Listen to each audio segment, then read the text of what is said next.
npm वो npm I npm install ऐसे हाँ ऐसे हाँ, क्यों नहीं टाइप हो रहा? नया टर्मिनल में खोलना पड़ रहा है लोड के जो एग्जिस्टिंग टर्मिनल में टाइप उसको कंट्रोल सी कर देने का ना, पहले बंद करने का ना, कंट्रोल सी करके तुम्हारा एग्जिस्टिंग कोड तो बंद ही करना पड़ेगा ना, वैसा कैसे टाइप करेंगे तुम उसको?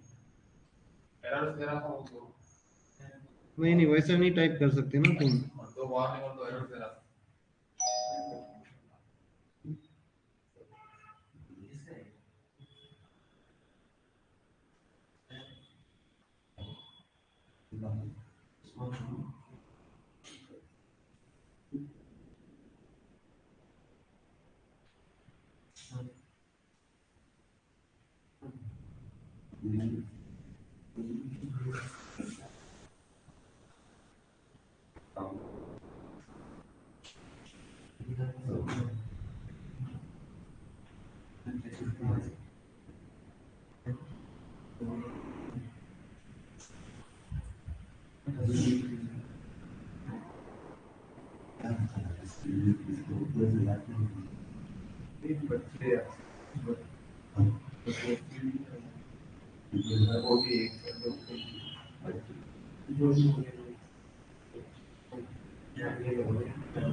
यहाँ से जो टर्मिनल ये है ना, यहाँ पे मैं अटक गया हूँ।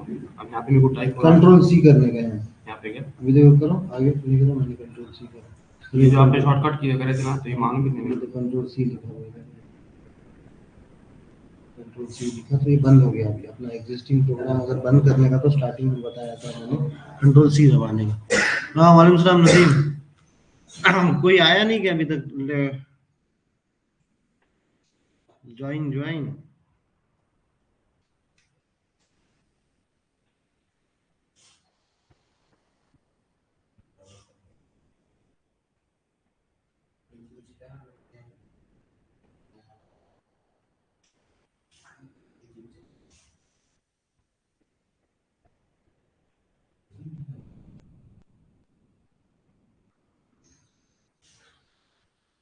सर नेट ज्यादा लगता है क्या उसको ऐप डाउनलोड करने को रिएक्ट क्या डाउनलोड? ऐप रिएक्ट डाउनलोड मतलब इंटरनेट ज्यादा लगता है हाँ, ज्यादा नहीं, थोड़ा सा लगता है, 50 सेकंड भी लगा हूँ। एक जीबी पूरे फाइल्स वगैरह सब लेकिन सेक्शंस फाइल्स नहीं रे, एक जीबी और कुछ अपडेट मारे क्या मैंने अपडेट हुआ हूँ ना तेरा कुछ तो भी। क्रिएट न्यू रिएक्ट ऐप मैंने करा तो वो टाइम लगा 15 से आधा घंटा लगा मैंने उसमें अपडेट करके छोड़ दिया वो अपडेट करेगा इससे मेरे को इशू हो रहा सर क्या है मैं ऑनलाइन कर रहा था ना तो 15 से 1.5 GB लग गई सर क्लास एक घंटे की सही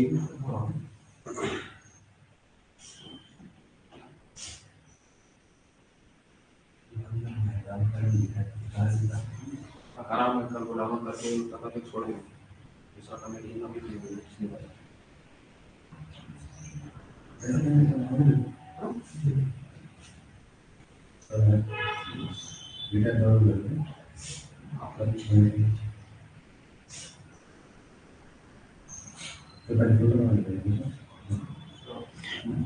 चलो यार जल्दी से, क्यों ऑनलाइन क्यों नहीं आ रहे पब्लिक?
अरे क्यों नहीं आ रहे लोग?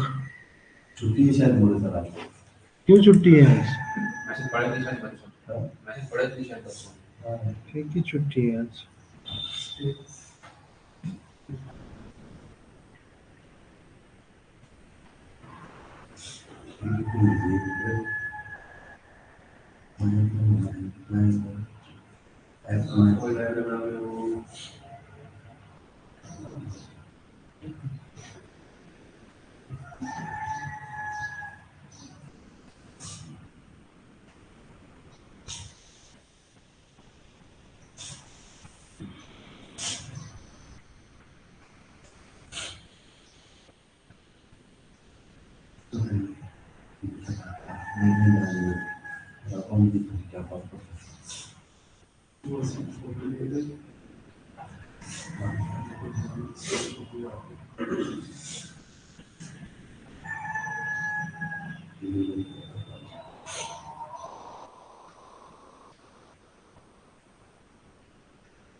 चलो स्टार्ट करते हैं। कहाँ थे अपन कल? हाँ, 4 लोग ही ज्वाइन करें।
क्या ऑफलाइन के बच्चे आपको आ रही है ना?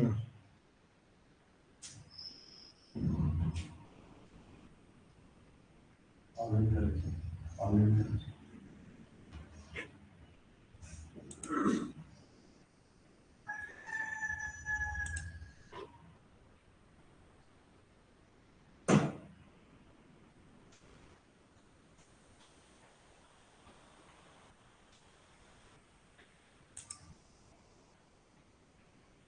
every object and instance. कहाँ तक हुआ था अपना?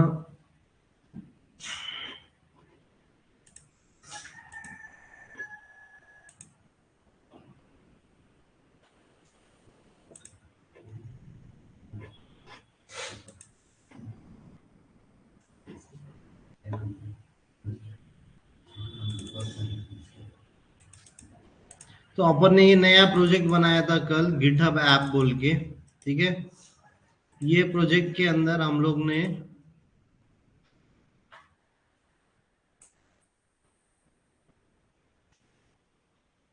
ये प्रोजेक्ट के अपन ने हमने दोनों देखा, हमने क्लास कंपोनेंट भी देखा और फंक्शनल कंपोनेंट भी देखा, और अपन ने गिटहब पे से कुछ चीजें स्टैटिक जेसन एरे बनाया कल, स्टैटिक जेसन एरे बनाया। ये जो एरे है स्टैटिक जेसन एरे, ये ऑब्जेक्ट है, ये स्टैटिक जेसन ऑब्जेक्ट जिसका नाम है टेस्ट डेटा भी। तो इसको अपन ने क्या किया, मतलब पहले तो अपना app.js यहाँ पर है, फिर हमने क्या किया, कार्ड लिस्ट बोल के कंपोनेंट बनाया। ये कार्ड लिस्ट कंपोनेंट के अंदर कार्ड्स रेंडर किए, और हर कार्ड में अपना एक इमेज है, और कुछ इमेज के अंदर प्रोफाइल का नाम है, गिटहब प्रोफाइल का नाम है, और कौन सी कंपनी में वो बंदा है उसकी इंफॉर्मेशन है अपने पास, ठीक है। तो इसको अपन थोड़ा सा रिविजिट करेंगे। इसने ना एक और चीज डीस्ट्रक्चरिंग फीचर यूज करके क्या किया, उसको उसने प्रॉप्स के अंदर डाल दिया। अभी तो उसने फॉर लूप नहीं लगाया, मैंने फॉर लूप लगा दिया।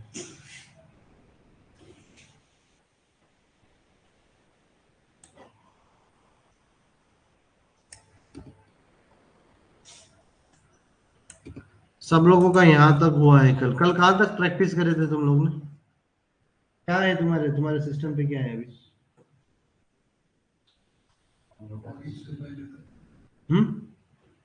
ये हो गया तो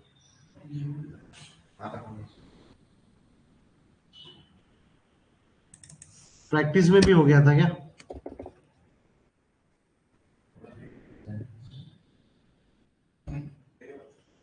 नहीं हुआ ना, मतलब मैं पर ठीक है ना। तो ये करो, ट्राई करो ये। तो अभी यहाँ पे अपन क्या कर रहे हैं कि जो कार्ड लिस्ट कंपोनेंट के अंदर अपन ने क्या करे, एक कार्ड बनाने वाला है। ये कार्ड क्या है, ये एक और कंपोनेंट है। ये कार्ड को कंपोनेंट के अंदर ये कार्ड को अपन ने प्रोफाइल पास किया, और प्रोफाइल पास करके मैंने यहाँ पे क्या कर दिया, एक ऑब्जेक्ट पास कर दिया उसको। एक्चुअल में ये ऑब्जेक्ट ही है वैसे, अगर तुम डायरेक्ट भी देते थे तो वही होता था। अभी यहाँ पे अपन ने स्प्रेड कर दिया, स्प्रेड कर दिया बोले तो नेम, अवतार वगैरह। स्प्रेड ऑपरेटर अपन ने देखे पिछली बार, राइट? 2-3 बार देखे, वैसे 2 बार देखे स्प्रेड ऑपरेटर अपन। तो स्प्रेड ऑपरेटर से क्या हुआ कि ये टेस्ट डेटा का जो जीरो पोजीशन का, ये एरे के अंदर जीरो पोजीशन में ये वैल्यू है, जीरो पोजीशन पे ये वैल्यू है। ये जीरो पोजीशन की वैल्यू हमने क्या कर दिए, ये प्रोफाइल वेरिएबल को दे दिए, बराबर। Profile variable as a parameter कहाँ पे गया, ये कार्ड कंपोनेंट पे गया।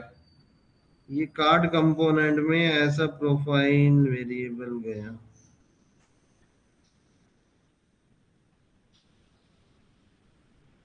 ठीक है।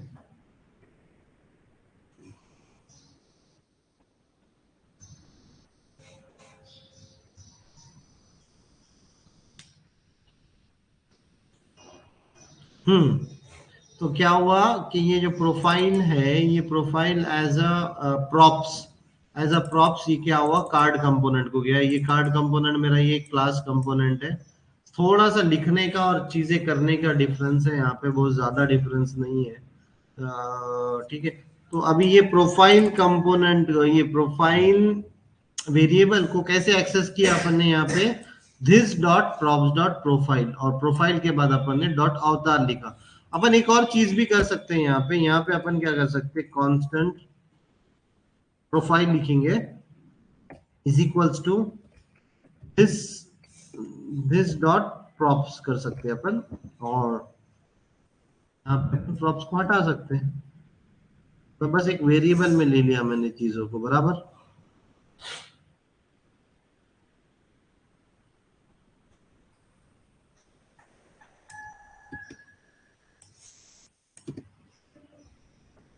दिस डॉट प्रॉप्स को अपन ने डिस्ट्रक्चरिंग करके, दिस डॉट प्रॉप्स के अंदर अपना प्रोफाइल है तो ऐसा डिस्ट्रक्चरिंग करते टाइम पे ऐसा करली ब्रैकेट में लेना पड़ता, बराबर। डिस्ट्रक्चरिंग देखा ना अपन ने, ऑब्जेक्ट डिस्ट्रक्चरिंग, ऑब्जेक्ट डिस्ट्रक्चरिंग देखा अपन ने।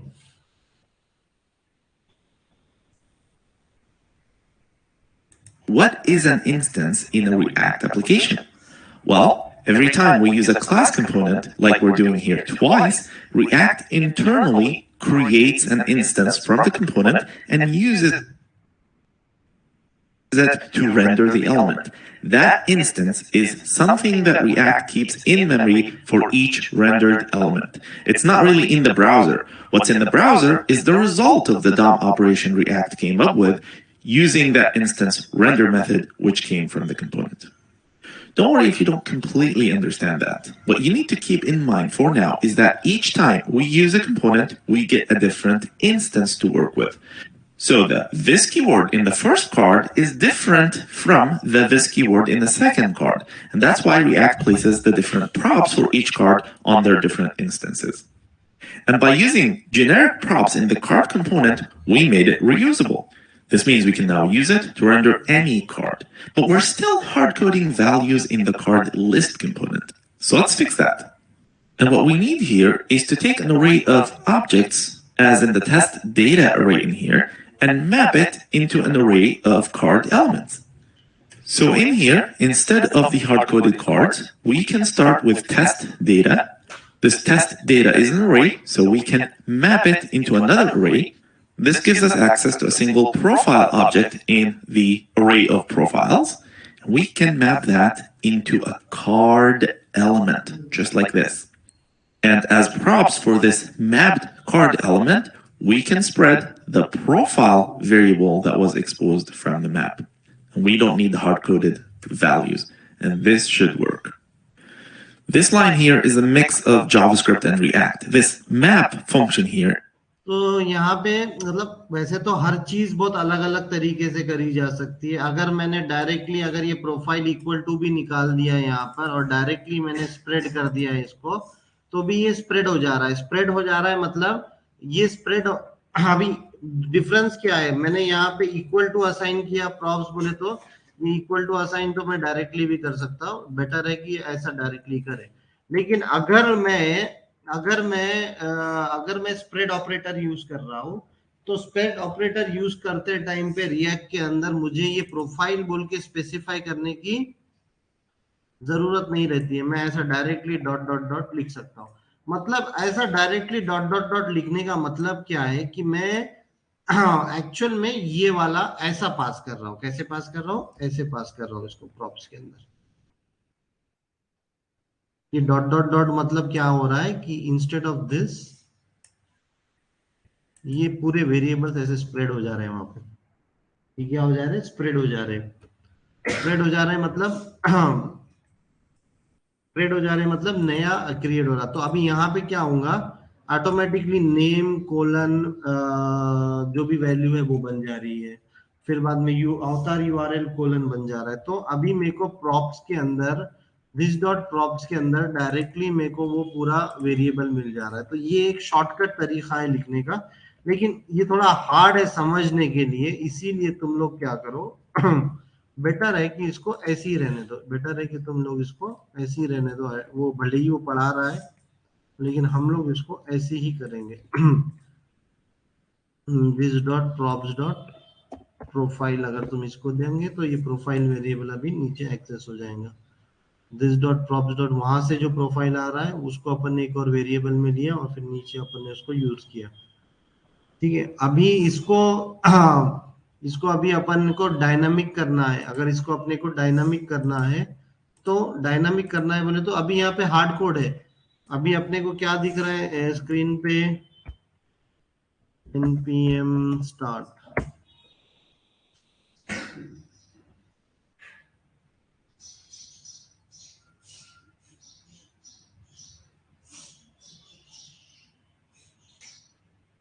ठीक है, अपने को ये द गिटहब ऐप दिख रहा है और ये एक ही दिख रहा है। अब मुझे दूसरा चाहिए तो मेरे को क्या करना पड़ेगा, इसको कॉपी करना पड़ेगा, ये दूसरा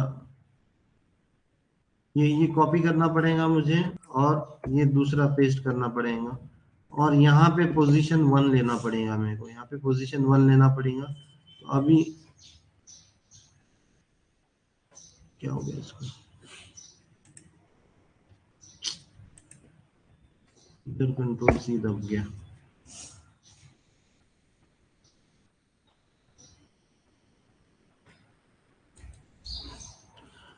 ठीक है, अभी ये पहला और दूसरा रो आ गया। तो अपन ने क्या करे, ये कार्ड कंपोनेंट को रीयूज कर दिए कार्ड लिस्ट पे।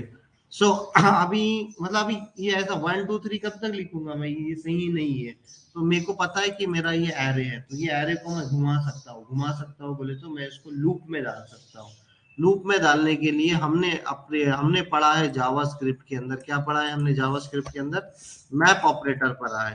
तो अपन क्या लिखेंगे, test data dot dot map लिखेंगे। मैप लिखने के बाद मैप क्या देता, 3 आर्ग्यूमेंट देता, एक कॉल बैक फंक्शन देता पहला वाला। वो कॉल बैक फंक्शन क्या लेता, 3 आर्ग्यूमेंट लेता, एक तो उसका एलिमेंट, इंडेक्स और एरे। देखा था अपन ने 3 आर्ग्यूमेंट लेता, एलिमेंट, इंडेक्स और एरे। तो अभी मैं यहाँ का जो एलिमेंट है, जो कि मैं कुछ भी नाम दे सकता हूँ, पता है, कुछ भी नाम दे सकता हूँ मैं उसको, और इज इक्वल्स टू, अब मैं क्या करता हूं यहाँ पे रिटर्न, हम लोग मैप के अंदर कोई ना कोई वेरिएबल वगैरह कर रहे हैं। अभी क्या करते हैं अपन, HTML को रिटर्न कर लेते हैं। अब ये दोनों की जरूरत नहीं है। अभी यहाँ पे टेस्ट डेटा के जगह प्रोफाइल में मेरा पूरा डेटा आ रहा है, मेरा प्रोफाइल में डेटा आ रहा है, तो प्रोफाइल को मैं यहाँ पे डाल सकता हूँ। ये वाला जो प्रोफाइल है ये यहाँ पे आ रहा है, ये वाला प्रोफाइल मेरे को प्रॉप्स डॉट के थ्रू एक्सेस होने वाला है, बराबर। नाम कुछ भी दे सकते हो तुम, सेम भी दोगे तो कुछ पता, लेकिन तुमको पता होना ये जो राइट हैंड साइड का प्रोफाइल है, जो इक्वल टू के राइट हैंड साइड का प्रोफाइल है, ये जो है ये मैप के हर एक एलिमेंट से आ रहा, मैप के हर एक एलिमेंट से आ रहा। और ये वाला जो प्रोफाइल है वो क्या हो रहा है, ये नीचे जा रहा, दिस डॉट प्रॉप्स में मिल रहा। दिस डॉट वापस हम लोग एक वेरिएबल में असाइन कर रहे हैं, तुम डायरेक्टली भी यूज कर सकते हो उसको, यहाँ पे डायरेक्टली भी this dot props dot profile directly भी यूज कर सकते हैं। मैंने जस्ट सिंपलिसिटी के लिए वेरिएबल लिया। अभी मैं अपन देखते तो अभी मैंने कोई हार्ड कोडिंग सब चली गई, मेरी हार्ड कोडिंग पूरी चली गई। मैप फंक्शन खाली यहाँ पर एक हार्ड कोडिंग है। अब ये वाली जो हार्ड कोडिंग भी है, मैं एपीआई कॉल लिख के इसको रिप्लेस करने वाला हूँ, समझ रहे हो। एक ही हार्ड कोडिंग बची वाली है अभी मेरी, ठीक है। ओके, ये लो, ये सब प्रैक्टिस करो सब लोग, चलो। शाकिर नहीं आया ना, हाँ एग्जाम है उसको बोला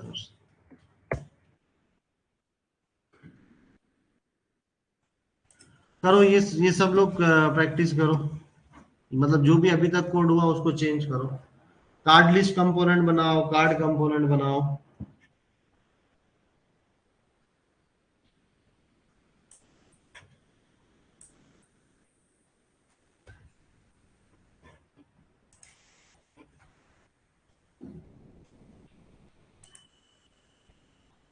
सब लोग प्रैक्टिस करो।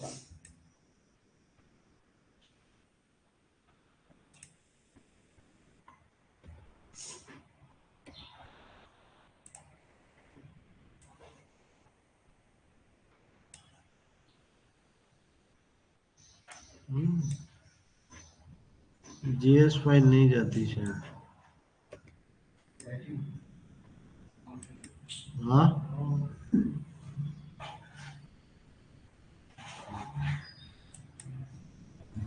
ये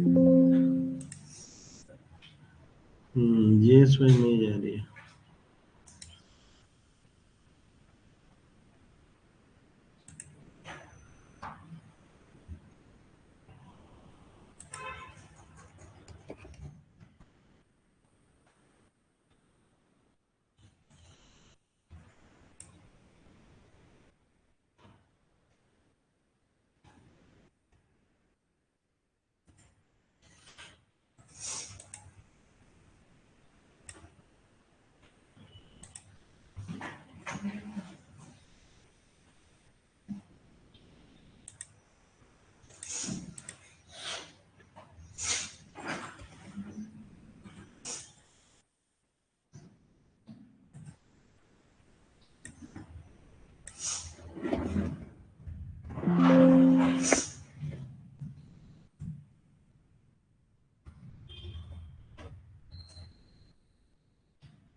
हाँ,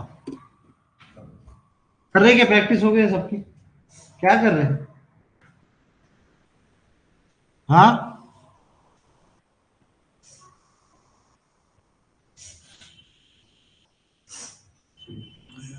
ये समझा क्या सभी को?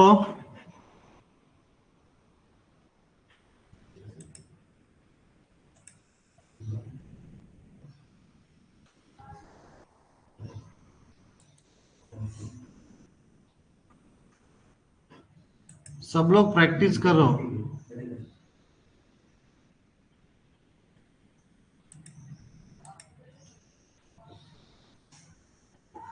स्क्रीनशॉट ही भेजता हूँ।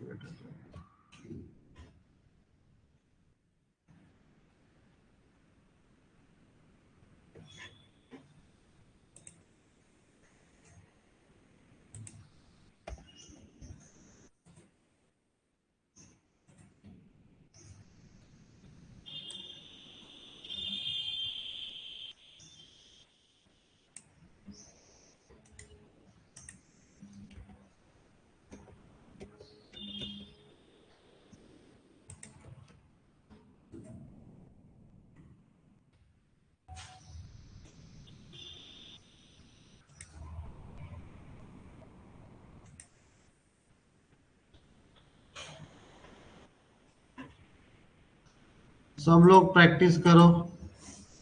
सबको सही आउटपुट आ रहा है क्या देख लो।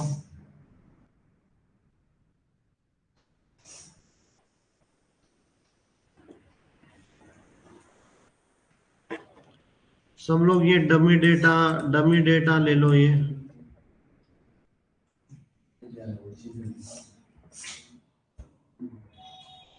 ये डमी डेटा है।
क्या हुआ सलमान?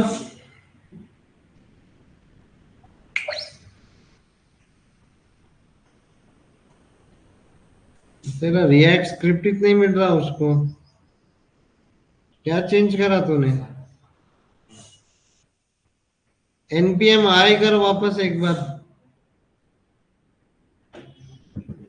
एनपीएम आई करो एक बार।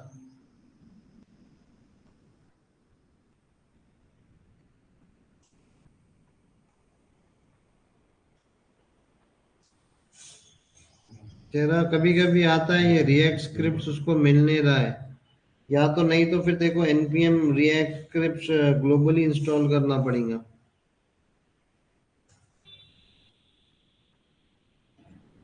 npm आई करके देखो एक बार और फिर से चालू करो। नोड मॉड्यूल्स डिलीट हो गए होंगे तेरे कोई रीजन की वजह से।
हो गया क्या रे? जल्दी जल्दी करो ना, कल ही करके आ जाना चाहिए था तुम लोग ने ये प्रैक्टिस।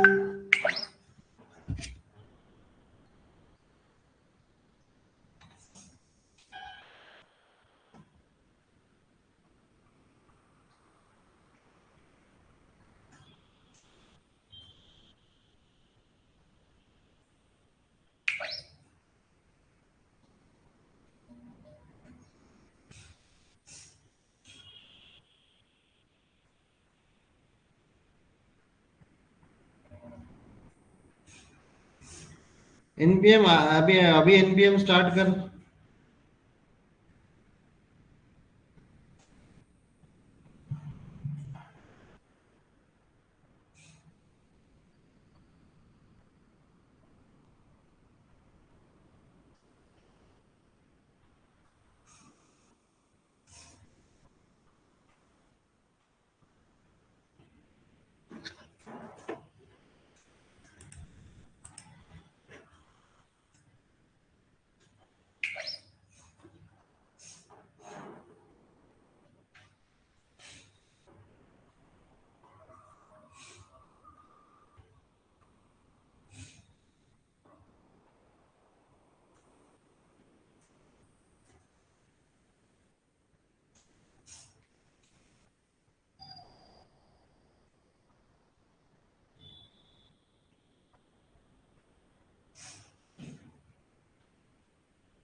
हो गया? Done done done. हो गया क्या किसी का ऑनलाइन ऑफलाइन?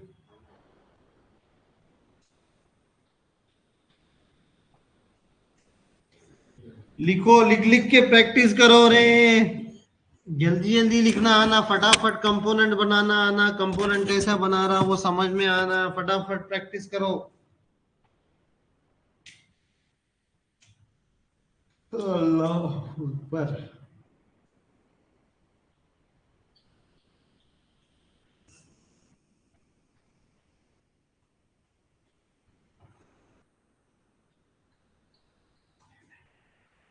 अथर्व का गया, अथर्व कहाँ गया? आ गया ना बोले थे। अथर्व गया था वर्ल्ड कप देखने कतर को। आ गया ना? अथर्व आ गया है क्या रे? वर्ल्ड कप देखने गया था ना वो। हाँ, अथर्व गया था ना। हाँ, नहीं है क्या? उन्हें कतर गया था बोला मेरे को। आया उन्हें, संडे को ही आया है शायद। आएगा मतलब, कॉल करता हूँ मैं उसको।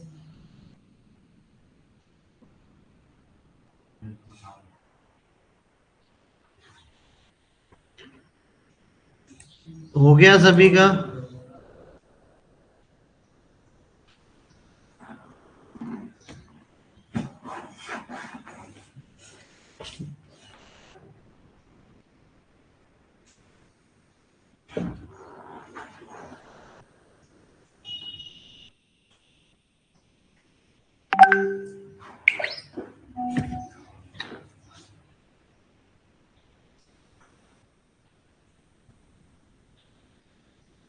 मैं तो कर दिया। हाँ, नीचे का कर लिए क्या?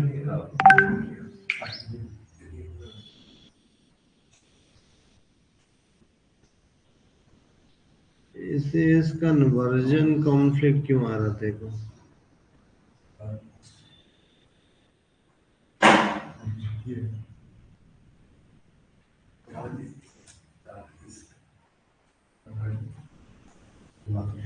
तेरा नोड का वर्जन क्या है सलमान?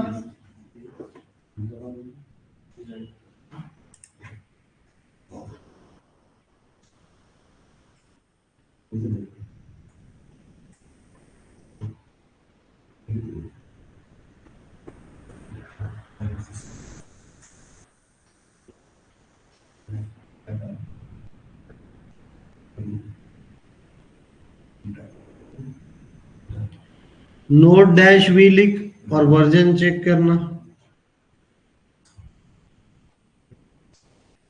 और नहीं तो अभी के लिए क्या कर, उसको एस निकाल दे, सी एस एस रहने दे। एस सी एस एस मत यूज कर। तेरा कुछ तो भी वर्जन का प्रॉब्लम हो रहा है वो सैस के कारण।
बढ़िया।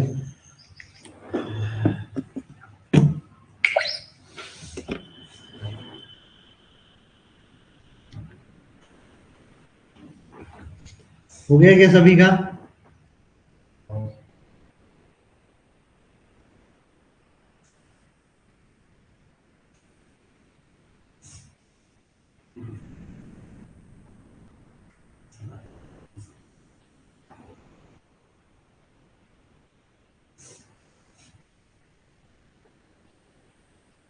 कहाँ तक हुआ अनिल तेरा?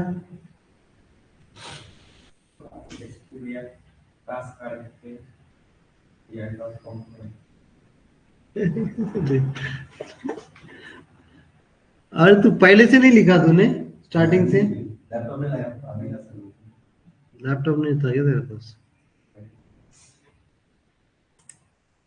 ठीक है, चलो आगे चलते हैं अपन। Is a JavaScript function that you can invoke on arrays.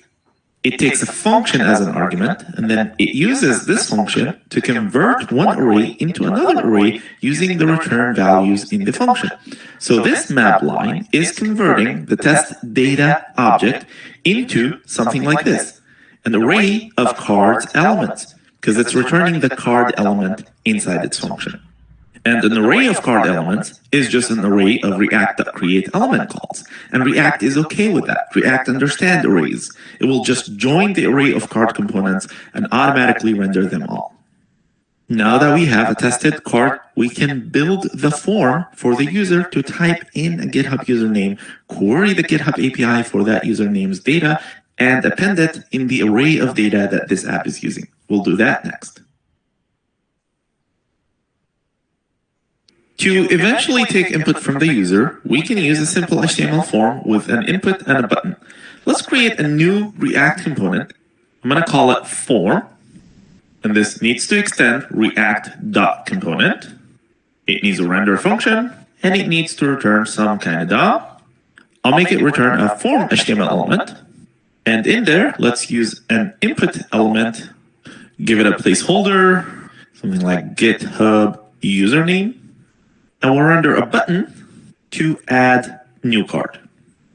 Very simple. To make this component show up in the browser, we need to include it somewhere in what we're rendering. And it can be included in many places. For example, I can put it inside the card list component. Render the form component, and it will show up. But that would be completely wrong to do. This form component is not part of a card listing logic. Every component has its own separate responsibility. The card list component renders a list of cards, and the form component renders an input form. So we should not mix them together. It would be so much better to render the form component in the top-level app component as a sibling to the card list component. The app component will handle the connection between the card list component and the form component. Testing that, both components now show up, and we did not mix their logic. The data array driving the code we have so far is still a global variable, which is not a good thing. Your component should avoid reading global variables. This is a test data object though, so it is a temporary thing that we're gonna get rid of, but instead of reading it directly from the card list component, let's make it part of the app component and make the card list component receive it as a prop.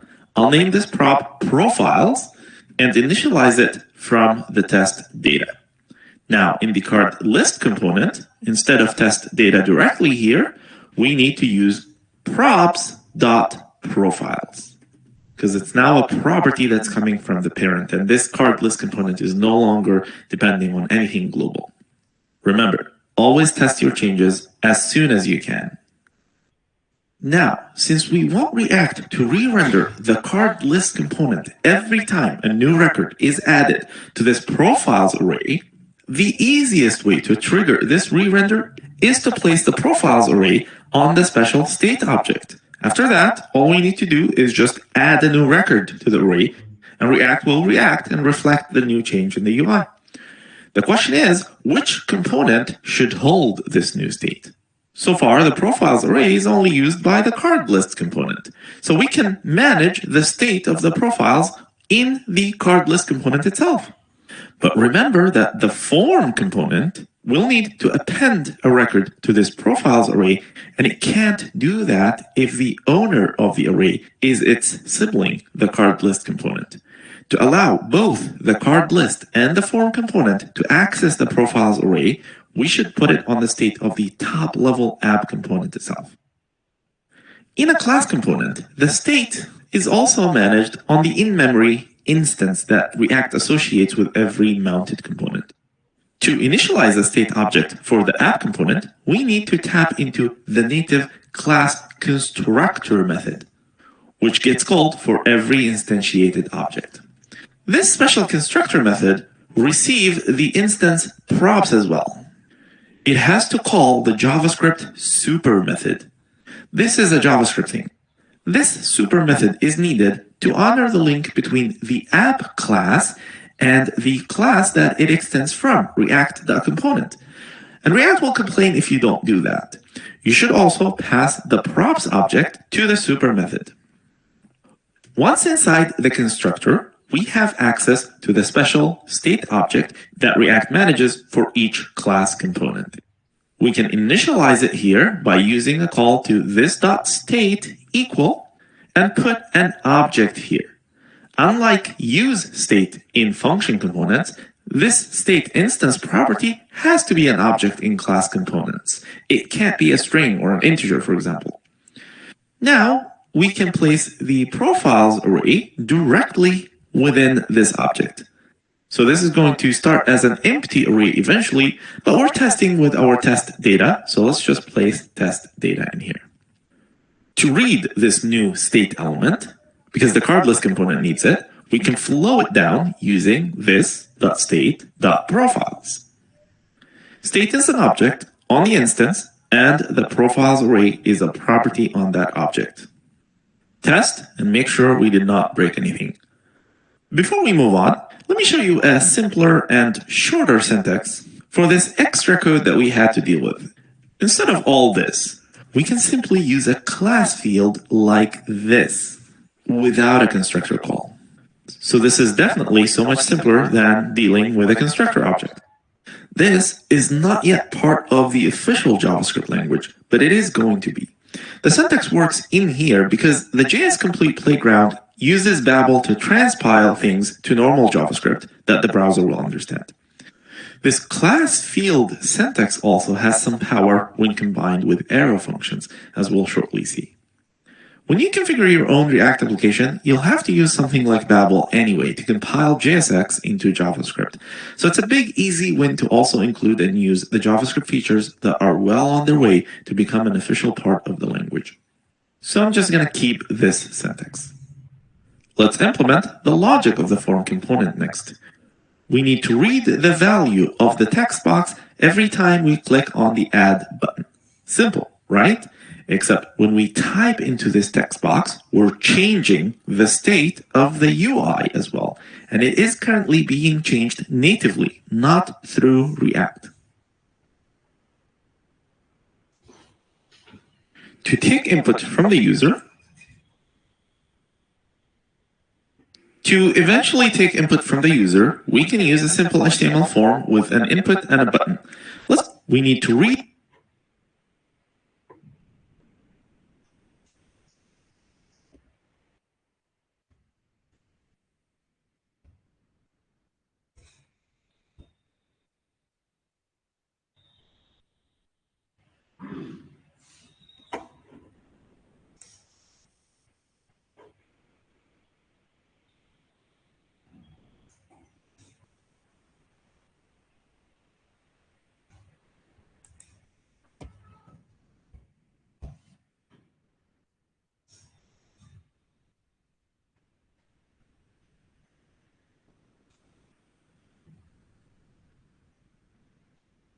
ठीक है, तो अभी अपन ने main चीज देखेंगे कि अभी तो अपन ने ये ग्लोबली, मतलब ये जो हमारा टेस्ट डेटा है ये ग्लोबली वेरिएबल था, इसीलिए ये कहीं से भी एक्सेस हो गया। कहीं से भी एक्सेस हो गया मतलब मैंने ये कार्ड लिस्ट के अंदर डायरेक्टली इसको एक्सेस कर लिया। हाँ, बट रिएक्ट के अंदर ऐसा ग्लोबली कुछ भी नहीं रहता, मतलब we don't generally use global variables in React. React में हमेशा चीजें तुमको स्टेट के हिसाब से करनी होती है। क्या होती है? स्टेट के हिसाब से करनी होती है। तो इसीलिए पहले शुरू तुम लोग को क्या करना पड़ेगा, मतलब भले ही ये ग्लोबल है, हम लोग क्या करेंगे, ये जो है ये वेरिएबल हम लोग कार्ड लिस्ट के अंदर पास करेंगे, लाइक एज अ प्रोफाइल बोल के अपन प्रोफाइल्स एस बोल के पास करेंगे, प्रोफाइल्स बोले तो। और इसको अपन क्या करते, टेस्ट डेटा बोल के असाइन करते हैं, टेस्ट डेटा। ये अपन ने टेस्ट डेटा बोलकर उसको असाइन कर दिया। तो अभी यहाँ पे कार्ड लिस्ट के अंदर क्या चेंज आएगा, अभी ये डायरेक्ट की जगह अपने को क्या करना पड़ेगा, प्रॉप्स डॉट, हाँ, प्रॉप्स डॉट प्रोफाइल्स देना पड़ेगा, बराबर। क्यों? क्योंकि ये कार्ड लिस्ट को अपन डेटा जब पास कर रहे हैं तो प्रोफाइल्स के अंदर दे रहे हैं। अब ये प्रोफाइल्स के अंदर टेस्ट डेटा दे रहे हैं अपन, बराबर। ठीक है, और अभी ये प्रोफाइल्स का जो डेटा है, पहले तो अपन ने पहले इसको ठीक है इधर ला लिया, ये ठीक है, लेकिन अभी ठीक अपन एक और, अभी अपना तो पेज चल रहा है, राइट, अपना तो पेज चल रहा है, लेकिन अपने पेज पे अभी अभी अपना मोटिव क्या था कि अपने को एक टेक्स्ट बॉक्स चाहिए और एक बटन चाहिए। वो टेक्स्ट बॉक्स में अपन क्या करेंगे, यूजर नेम डालेंगे, जैसा कि वन खाजी या फिर ये अनिल का यूजर नेम या किसी का भी यूजर नेम डालेंगे। और जैसे ही अपन ने यूजर नेम डाल के सर्च बटन पे अपन क्लिक करेंगे, वैसे ही अपन क्या करने वाले हैं, गिटहब के एपीआई पे जाने वाले हैं। गिटहब के एपीआई पे जाकर हम लोग क्या करेंगे कि वो जो यूजर हमने पास किया है वो अगर अपने को मिला, अगर अपने को वो मिला तो अपन क्या करेंगे, ये जो एग्जिस्टिंग एरे है अपना, उसके अंदर अपन उसको डाल देंगे, बराबर। समझ रहा है मैं क्या बोल रहा हूं? मतलब अगर मैंने वन काजी डाला शाकिर का आईडी और ऐड यूजर बोला तो ऑटोमेटिकली यहाँ पे 3 के बजाय 4 हो जाना, और शाकिर की डिटेल्स भी आ जाना है, बराबर। अनिल डाला तो अनिल की डिटेल्स भी आ जाना। जितने यूजर्स तुम ऐड बटन पे क्लिक करेंगे उतने यूजर्स तुमको चाहिए। तो पहले तो अपने को नेटिव एचटीएमएल बनाना पड़ेगा, एक सर्च बॉक्स होना मेरे को और एक बटन होना मेरे को। तो उसके वास्ते एक कंपोनेंट बनाएंगे। ये कंपोनेंट का नाम अपन अपन अपन इसको फंक्शन में ही लिखते, तो इसको फॉर्म कंपोनेंट बोलेंगे, इज इक्वल्स टू, इसको एक एरो फंक्शन में फंक्शन बना देंगे। तो ये क्या हो जाएगा, ये कंपोनेंट बन गया मेरा। इन्हें कुछ तो भी प्रॉप्स लेंगा और ये क्या करेंगे, रिटर्न करेंगे। रिटर्न क्या करेंगे, ये HTML करेंगे। मैं एक डिव लेता हूं यहाँ पर,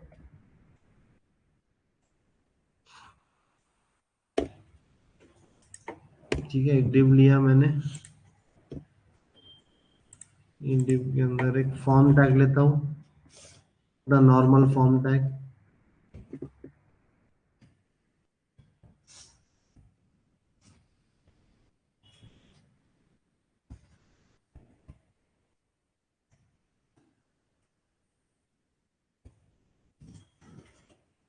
फॉर्म टैग लेता हूं मैं, इसका कोड में लिखते नहीं बैठूंगा मैं, सब चीजें तुम लोग लिख सकते हो। मैं एक फॉर्म टैग लेता हूं, उसमें फॉर्म एक्शन अभी के लिए कुछ भी नहीं रखता हूं, action is equal to blank. Form tag के अंदर मैं एक इनपुट लेता हूं, इनपुट टैग लेते हैं हम लोग, और एक लेते हैं अपन बटन टैग। ठीक है, ये बटन का नाम देते हैं ऐड प्रोफाइल, या कुछ कुछ भी नाम दे सकते हो तुम तुम्हारे अकॉर्डिंगली। ऐड कार्ड या ऐड प्रोफाइल या ऐड प्रोफाइल कार्ड भी बोल सकते हो। ठीक है, ये इनपुट को मैं टाइप दे देता हूँ टेक्स्ट, टाइप दे देते हैं हम लोग टेक्स्ट, और और क्या देना है अपने को, प्लेस होल्डर दे देते हैं, प्लेस होल्डर दे देते हैं हम लोग enter GitHub, GitHub user name, user name. ठीक है, तो अभी देखते हैं अपना पेज पे ये रेंडर हुआ क्या, रिफ्रेश करते, रेंडर नहीं हुआ। फॉर्म की स्पेलिंग फॉर्म की स्पेलिंग अंदर है, FORM, और क्या गलत है, फिर भी तो नहीं हुआ रेंडर, फिर भी रेंडर नहीं हुआ, क्यों नहीं हुआ? टाइप टेक्स्ट ब्रैकेट्स बना दिया। हाँ वो सही है, क्यों रेंडर नहीं हुआ? क्लास कंपोनेंट नहीं, हाँ, क्लास कंपोनेंट नहीं, क्लास कंपोनेंट, फॉर्म हाँ कंपोनेंट नहीं था फंक्शन। फॉर्म,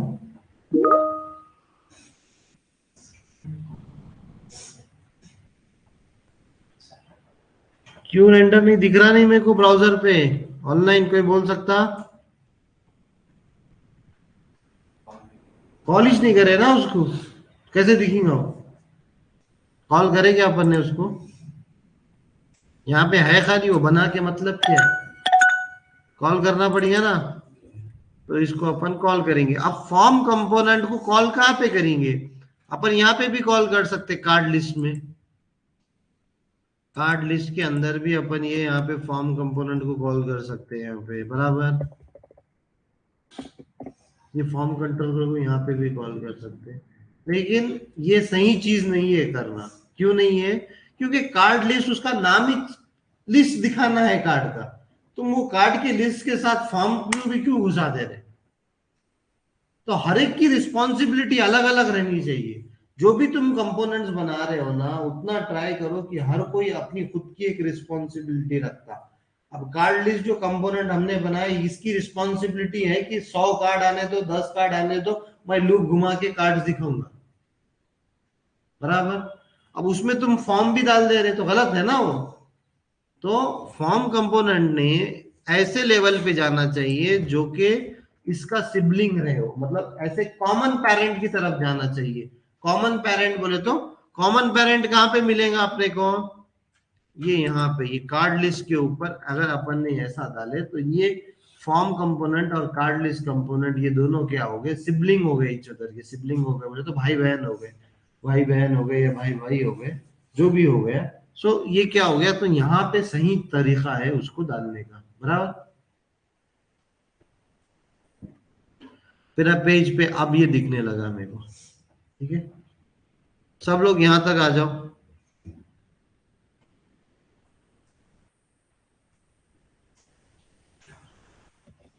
अभी मैं बना ही देता हूँ। Profile is not defined, profile बराबर है, नहीं मिल रहा उसको, क्यों? क्लास कंपोनेंट में प्रॉपर्टी लेने का तो कैसा लेते हैं, या तो यहाँ पे तुम this dot props dot profile low,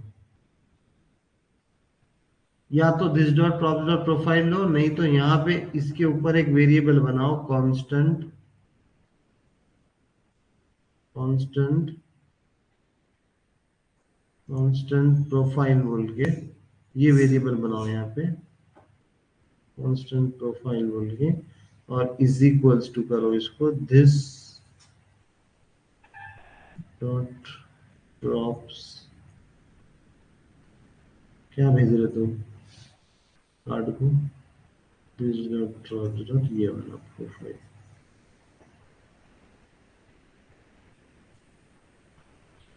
dot profile ऐसा, समझ रहे हो? या हाँ, या तो डायरेक्टली लिखो this dot props dot profile वहां पे।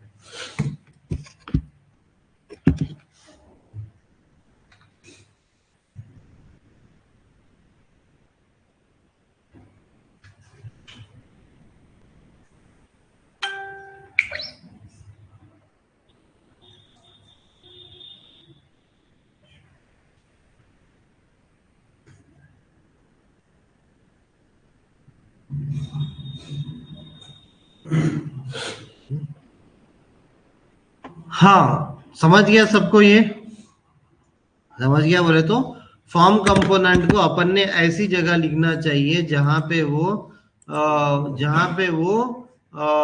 एक्चुअल में सेंस बनता है उसको डालने का, जहां पे उसका एक्चुअल में सेंस बनता है डालने का।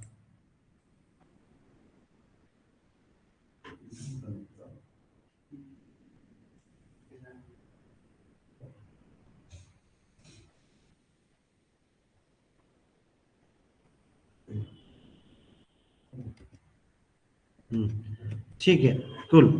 तो हाँ ये हो गया। तो हमने अभी फॉर्म कंपोनेंट को यहाँ पे कॉल कर दिया क्योंकि ये सबसे अच्छी जगह है उसको कॉल करने के लिए। अब नेक्स्ट है कि अभी मैंने यहाँ पे ये फॉर्म कंपोनेंट तो बनाया है। अब ये जो टेस्ट डेटा है जो मैंने अभी तुम लोगों को बताया कि वो ग्लोबल वेरिएबल हो गया वाला है अभी, बराबर। अभी भी वो क्या है, ग्लोबल वेरिएबल है। तो जैसा कि मैंने पिछली बार बताया था, एक कंपोनेंट का खुद का स्टेट रहता, बराबर। स्टेट बोले तो रिएक्ट के अंदर जो भी वेरिएबल्स है इनको टाइटली, मतलब इनकी जो है इनका स्कोप जो है वो कंपोनेंट के हद तक ही रहता। इनके वेरिएबल्स का स्कोप उसके हद तक ही रहता। क्यों? क्योंकि ये हेल्प करता उसके डॉम को अपडेट करने के वास्ते, इसीलिए हमेशा स्टेट बनाते। तो हमने फंक्शन कंपोनेंट में स्टेट बनाना तो देखा, मतलब वेरिएबल बनाना कैसा अपन ने फंक्शन कंपोनेंट में देखा। वहां पे अपन क्या यूज करते थे, यूज स्टेट बोल के एक हुक था, वो यूज करके हम लोग करते थे वो, बराबर। लेकिन क्लास कंपोनेंट में अगर तुमको एक वेरिएबल डिक्लेयर करना है, if you want to declare a variable in the class component, we have to use constructor function. तो यहाँ पे कंस्ट्रक्टर फंक्शन बनाना पड़ेगा तुमको, कंस्ट्रक्टर फंक्शन बनाना पड़ेगा। कंस्ट्रक्टर फंक्शन बनाने के बाद कंस्ट्रक्टर फंक्शन के अंदर तुमको क्या मिलेगा, प्रॉप्स बोल के मिलेगा, प्रॉप्स बोल के मिलेगा। और अगर मेरे को ये जो रिएक्ट का इनबिल्ड में एक्सटेंड कर रहा है उसकी फीचर्स यूज करना है तो ऐसा सुपर लिखना पड़ता। सुपर कीवर्ड से मैं ऊपर वाला जो भी मेरा इनहेरिटेंस का कॉन्सेप्ट है उसको यूज कर सकता हूँ। तो ये एक सिंटैक्स है। तो मैं वहां पे से सुपर कीवर्ड यूज करके रिएक्ट के वेरिएबल्स यूज करता हूँ।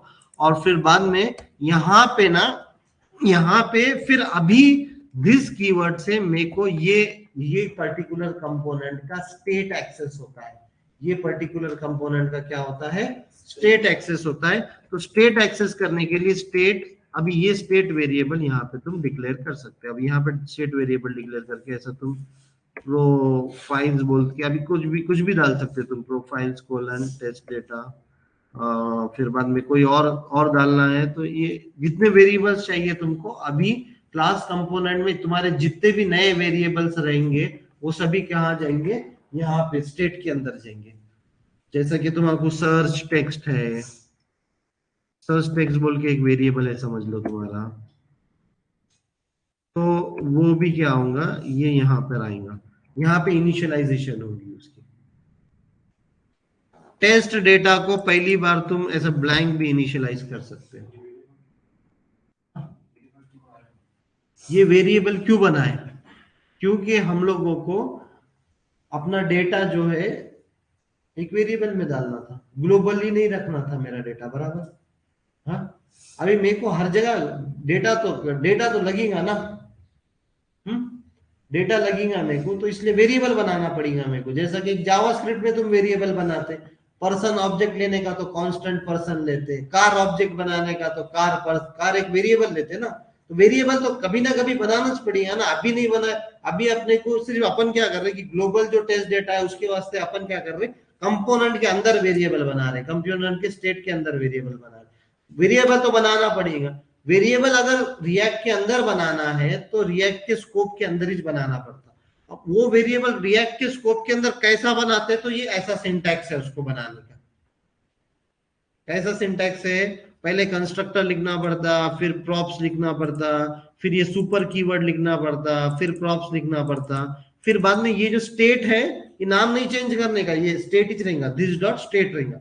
अब ये स्टेट के अंदर हमारा क्या रहेगा, ये अलग अलग वेरिएबल्स रहेंगे, ये पर्टिकुलर ऐप कंपोनेंट के खाली जो भी चेंज होने वाले, क्योंकि रिएक्ट क्या है, फास्ट प्रोग्रामिंग है। क्यों फास्ट होता वो, क्योंकि जो भी वेरिएबल चेंज हुआ ना, which वेरिएबल को उन्हें अपडेट करता। इस वजह से हमको रिएक्ट का तरीका अपनाना पड़ेगा वेरिएबल डिक्लेयर करने का।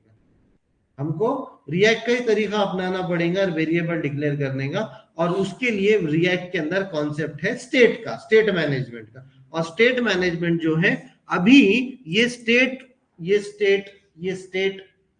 वेरिएबल के थ्रू मैनेज होती क्लास कंपोनेंट के अंदर। यही सेम चीज अगर हम लोग फंक्शन कंपोनेंट के अंदर करते तो हमको यूज स्टेट लिखना पड़ता।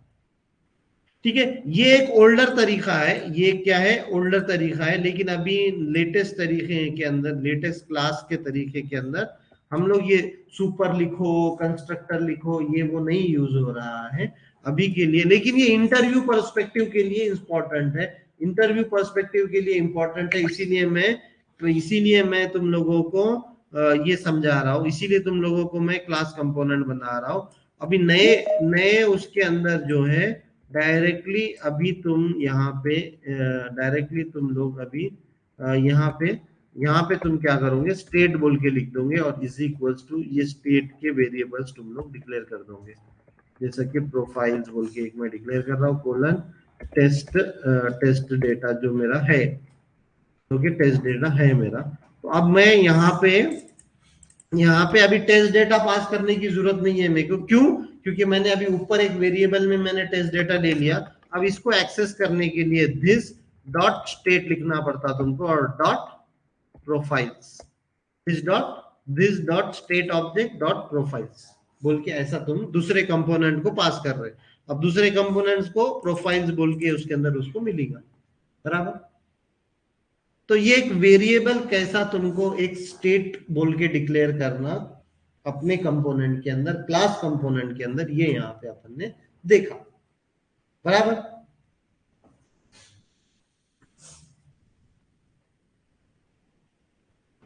अभी कुछ इफेक्ट हुआ क्या अपने प्रोग्रामिंग में, देखते हैं।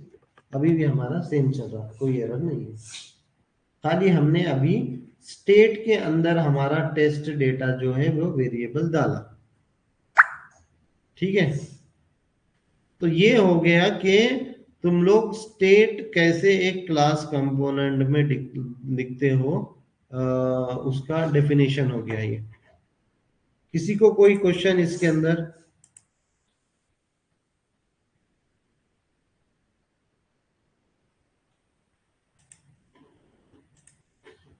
The value of the text box every time we click on the next add. Task क्या है अपना, नेक्स्ट टास्क क्या है अभी अपना, कि अभी अपन ने यहाँ पे टेक्स्ट बॉक्स तो बना दिया। अभी जैसे जैसे मैं यहाँ पे वन खाजी ऐसा कुछ तो भी टेक्स्ट लिखूंगा, ये पहले तो कैप्चर होना, मतलब ये जो वेरिएबल है ये कैप्चर होना, और ये कैप्चर होके ये इसकी वैल्यू, अपन अगर नॉर्मल HTML CSS में देखते थे तो डॉट वैल्यू बोल के ले लेते थे अपन इसको, और फिर भेज देते थे अपन API कॉल वगैरह में अगर भेजना है तो। अब यहाँ पे अपन रिएक्ट में इसको कैसा लेंगे वो देखेंगे। और दूसरी चीज है कि ये ऐड बटन के क्लिक के ऊपर अपने को कुछ तो भी करना है। अभी ये क्लिक के ऊपर कुछ भी नहीं होता, ये क्लिक के ऊपर अपने को कुछ तो भी करना है, कुछ तो भी करना है बोले तो अपने को गिटहब का API कॉल करना है। गिटहब ने जो API दिया हुआ है, गिटहब के पास एक सर्वर है जहां पे उन्होंने ये API होस्ट किया है, हम लोग वो API को कॉल करके उन्हें अपने को डेटा देता। वो डेटा अपन ने कल देखा कि डायरेक्टली अपने को जेसन डेटा कैसा देता उन्हें, वो अपन ने देखा, राइट। ओके, नेक्स्ट अपन अभी वो करेंगे। Simple, right? Except when we type into this text box, we're changing the state of the UI as well. And it is currently being changed natively, not through React. From the user, we need to define an event handler in the React UI. तो You can हमें define an value लेना auth. है तो क्या करना पड़ेगा? Event लेना पड़ेगा। तो इवेंट कौन सा रहेगा? बटन के ऊपर कौन सा इवेंट रहेगा? ऑन क्लिक रहेगा बटन के ऊपर। और टेक्स्ट बॉक्स में कौन सा इवेंट रहेगा? अच्छा, डॉट वैल्यू के अंदर अपन ले लेते वैल्यू, लेकिन यहाँ पे क्या होगा कि जब भी वो यूजर वैल्यू चेंज कर रहा, अपने को ऑन चेंज इवेंट देना पड़ेगा। टेक्स्ट बॉक्स जब भी जहां तुमको टेक्स्ट बॉक्स दिखेगा ना, वहां तुमको क्या करना पड़ेगा? ऑन चेंज इवेंट लेके अपने को उसकी वैल्यू लेना पड़ेगा। Click event here on the add card button, but I prefer to handle this with an onSubmit event for the HTML form element itself. अब ये फॉर्म में ऑन सबमिट रहता, फॉर्म कंपोनेंट है तो ऑन सबमिट रहता, बराबर। By using onSubmit, you can utilize native form submission features. For example, you can make this input required, and the onSubmit event will honor that in modern browsers. Let's define an instance function here on the form component. I'm going to use the exact same class field syntax that we used for the state in the app component. Let's call this new function handleSubmit, and we'll make it an arrow function and wire it to be triggered on submit. So in here we do this, the handle submit. Every React event function receives an event argument. You can name this anything, it doesn't have to be event. This is just the last argument that the function receives. And for React events, this argument is just a wrapper around the native JavaScript event object. All the methods available on the native event object are also available here. For example, since we want to take over the HTML submit logic, we should prevent the default form submission behavior here using event.prevent_default. This is important when you're working with forms, because without preventing default, if you submit the form, your page is going to refresh. So just be aware of that. Now, to read the value that the user typed in this box, we can simply use the DOM API. We can give the input here an ID attribute and use getElementById to read its value. React has a special property named ref that we can use to get a reference to this element. This is kind of like a fancy ID that React keeps in memory and associates with every rendered element. To use a ref, you need to instantiate an object here. You can name it anything. I'll name it username input. And we do a react.createRef call in here. And to use this ref, since it is part of the instance now, we can just do this.username input, just like that. And here it is on multiple lines. We added ref this.username input, which is the result of calling the createRef method from the React API. Now inside the handle submit, let's console log the value. The value is, we grab the reference using this.username input, and this is a ref object. The current value is stored under .current, and this current reference is the HTML input element itself. So we can do .value on it to read the value that the user types. Let's test. Type something, submit, and we can read the value that I typed. So this is how we use refs. But React has another method to work with this input element, which is to control their values directly through React itself, rather than reading it from the DOM elements. This method is often labeled as controlled components, and it has some more advantages over the simple ref property. However, it does require a little bit more code, but it's still simple. So let's use it. So I'll remove this ref attribute. We will not be able to read it this way. We're going to have to find another way to read it. And we don't need the ref attribute on the input element at all. Instead of all that, we introduce a state object. And in the state object, we define an element to handle the input value of the username field. So maybe something like username. And we'll initialize it as an empty string. Then we use this new state element as the value of the input element. So we do value equal this.state.username. And this immediately creates a controlled element. Now we're controlling the value of the input. However, once you do that, you can't really type in this field anymore because React is now controlling the value. This is why you need an onChange event, so that the DOM can tell React that something has changed in this input and you should reflect it in the UI as well. And I'm going to use an inline function here for the onChange event. This function receives the event object as its argument, and it needs to do one simple thing. It needs to change the value of the username state element into what was typed in the text box. To do that in a class component, we use this.setState and pass it an object that has the new state. In this case, we need to pass it username is, and in here, grab the value that the user typed directly from the DOM. So we can do that using event.target.value. So this is the syntax that we need to use in order to change the state of. अभी अपन पहले क्या करते थे, function component में value को पहले initialise करते थे. यहाँ पे वैल्यू को इनिशियलाइज कैसे करते हैं,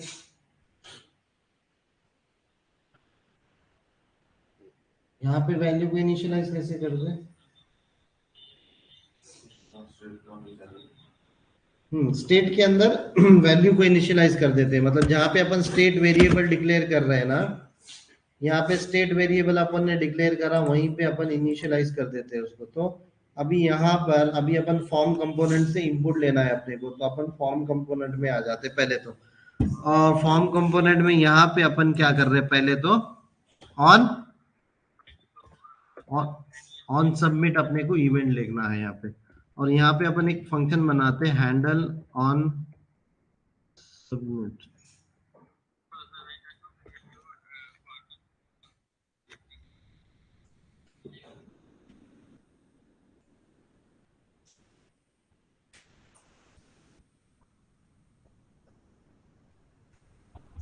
तो हमने हैंडल सबमिट बोल के यहाँ पे, तो यहाँ पे अपन कैसा बनाएंगे ये फंक्शन कैसे बनाएंगे, यहाँ पे अपन जैसा स्टेट लिख रहे थे वैसे ही बनाएंगे. यहाँ पे इसको कॉपी करेंगे, कोई वेरिएबल वगैरह डिक्लेयर करने की जरूरत नहीं है क्लास के अंदर.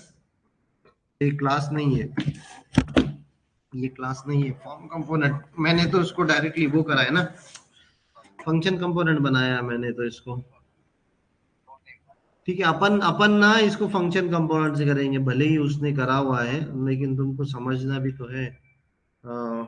ठीक है, ठीक है, मैं इसको क्लास कंपोनेंट में कन्वर्ट करता हूँ. Class form x tends react dot component और bracket.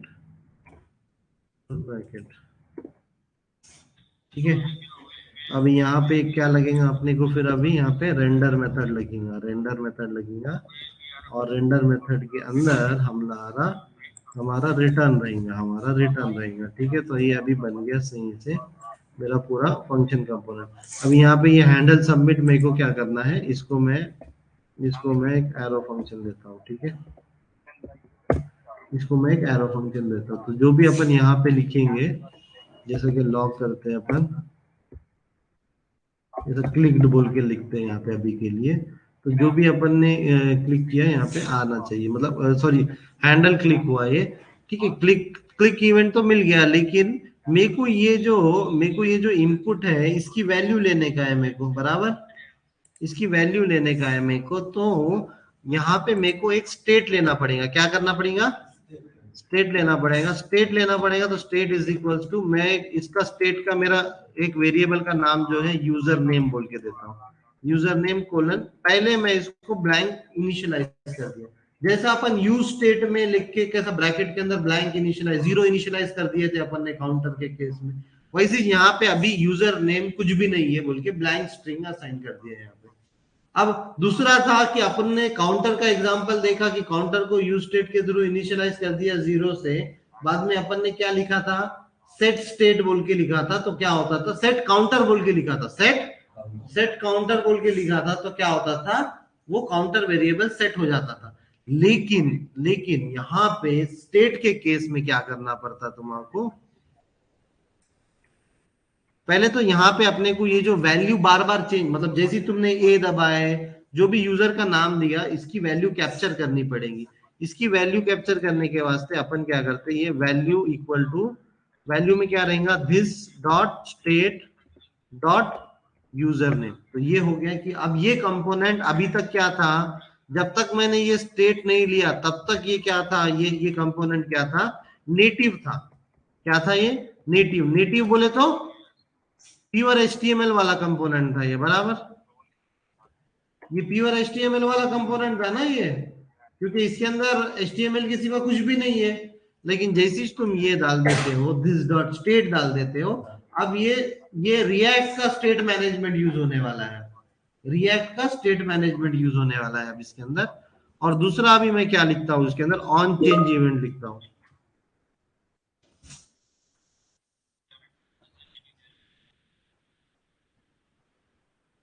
Hello, sorry,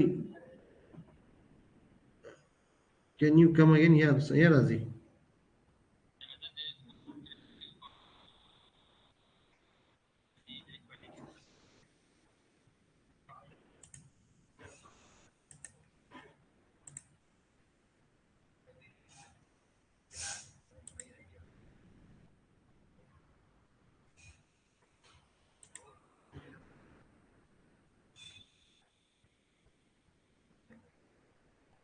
Okay, I'll add that. Fine.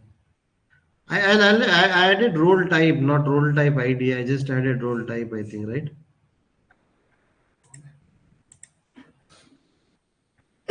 Okay. Yeah, fine. I'll check that. Okay.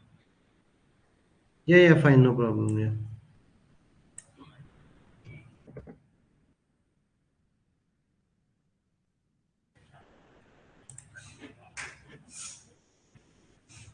Okay. Okay.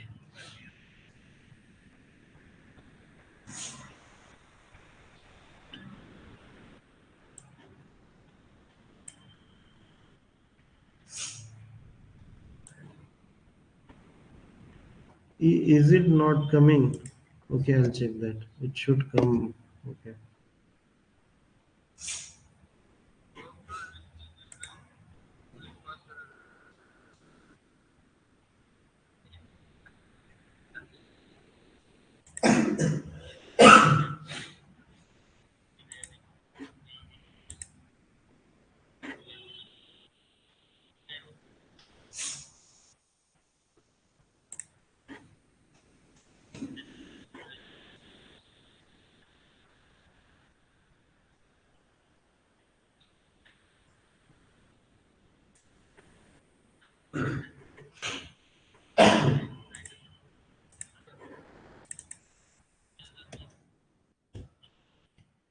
Yeah, sure. Razi.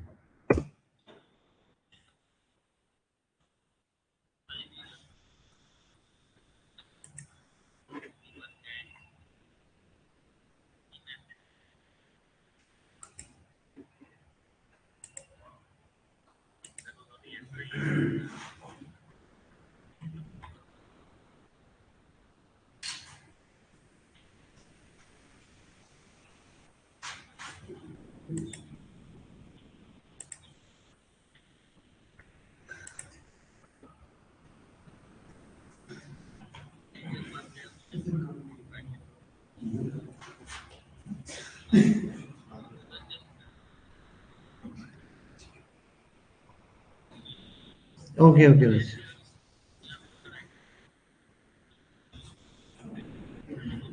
Yeah, Razi, like I deployed the visa changes, but Razi, like means it is not perfectly what we required, but it is something is there. If I get the value, I am returning it, but there are many scenarios wherein I don't get the values. The string is not proper. The string is not as we have to receive it. So in those scenarios, it is difficult to extract the values. So for one or two visas I am able to, but for few of them I am not able to get those IDs. So I am returning blank in those places wherever I am not able to get whatever logic I have written around the regular expression.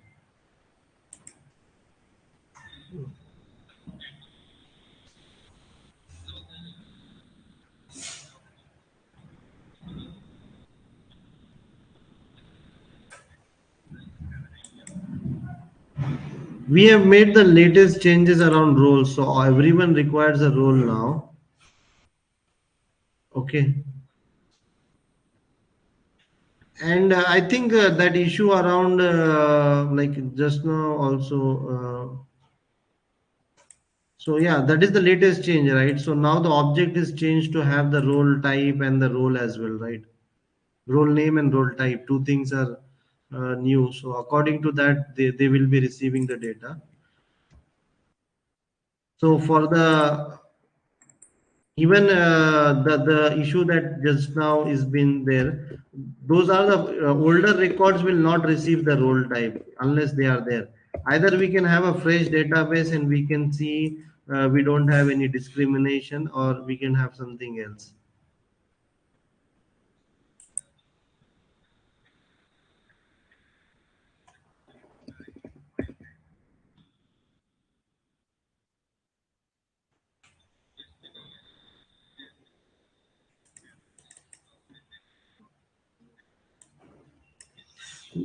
Same issue, is it still there? Like, is it still there?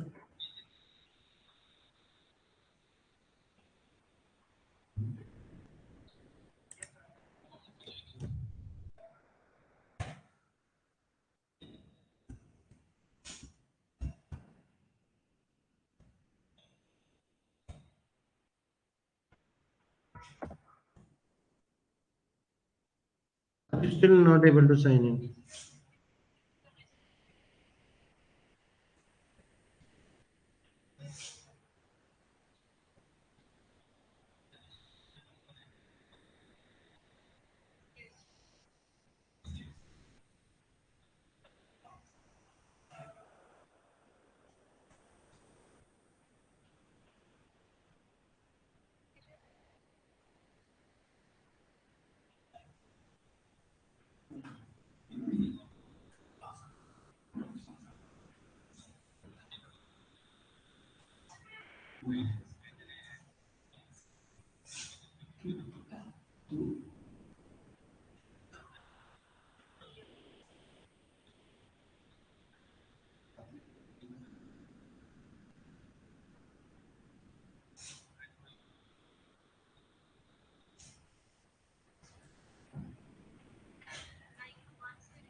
Like what are you not able to log in? Can you share your screen and show?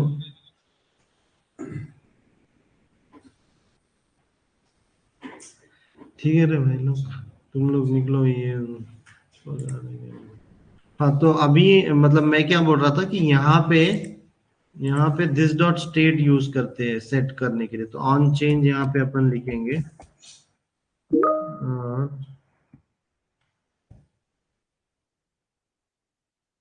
Equals to, क्या अपन कल करते हैं, मेरा ये दोनों भी call नहीं हो पाएंगे।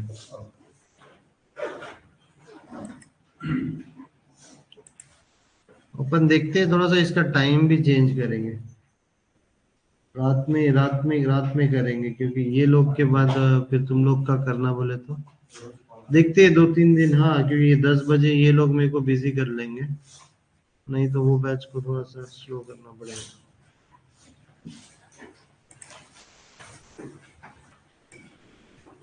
ऑन क्लिक नीचे बटन पे डालना पड़ेगा। तुम लोग ये ट्राई करो, आगे का ऑन क्लिक और ऑन चेंज इवेंट लिखो, और अभी एज अ असाइनमेंट बोल के अभी तुम लोग घर पे जाने के बाद ये 2.5 का जो असाइनमेंट है, ये 2.5 और 2.6, ये 2.5 और 2.6 ये देख के करो। ये देखो इसने ऑन चेंज इवेंट कैसे डाला, कैसे ये फंक्शन बनाया, ये एक बार चेक करो, ठीक है। तुम लोग खुद ट्राई करो ये।